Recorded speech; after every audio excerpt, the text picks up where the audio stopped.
নমস্কার বন্ধুরা, আজ আমি বানাচ্ছি তিল ডিমের রেসিপি। তার জন্য আমি প্রথমে একটা ভাজা মশলা রেডি করে নিচ্ছি। তো এর মধ্যে নিয়েছি আমি ধনে, জিরে, শুকনো লঙ্কা, গোটা গরম মশলা, এলাচ, লবঙ্গ, ডালচিনি আর গোলমরিচ। তো এই সব মশলাগুলোকে আমি ভালোভাবে লাল লাল করে ভেজে নেবো।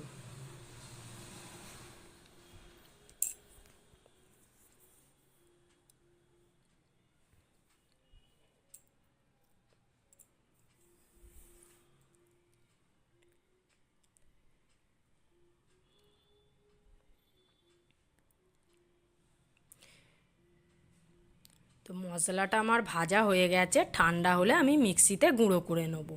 আর এখানে আমি কিছুটা সাদা তিল নিয়ে নিচ্ছি, এটাকে আমি শিলে বেটে নেবো। আর এখানে 3টে ডিম আমি সেদ্ধ করতে বসে দিলাম, কিছুটা জলের মধ্যে কিছুটা লবণ দিয়ে।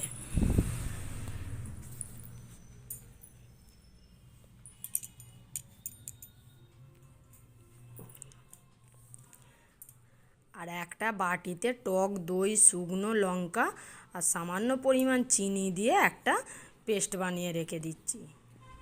ভালোভাবে ফেটে এটাকে রেখে দিচ্ছি আমি। কড়াইতে এখন আমি সাদা তেল গরম করে নিচ্ছি। এর মধ্যে দিয়ে দিলাম সর্ষে আর কারি পাতা ফোড়নে। আর দিয়ে দিচ্ছি আগে থাকতে যে তিলটা বেটে রেখেছিলাম সেই তিলটা। সঙ্গে সঙ্গে নাড়বেন, না হলে এটা আবার নিচে বসে মতো ডেলা হয়ে যায়। তো তিলটাকে আমি ভালোভাবে একটু ভাজা ভাজা মতো করে নিচ্ছি, কারণ এর মধ্যে থেকে কাঁচা গন্ধটা চলে যাবে।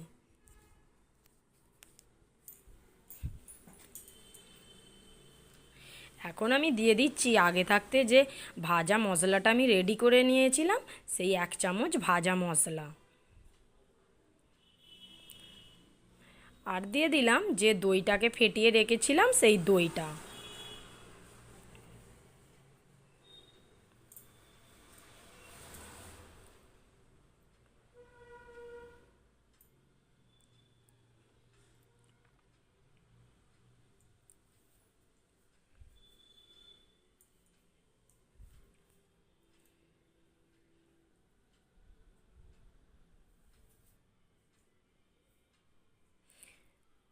সামান্য পরিমাণ লবণ দিলাম।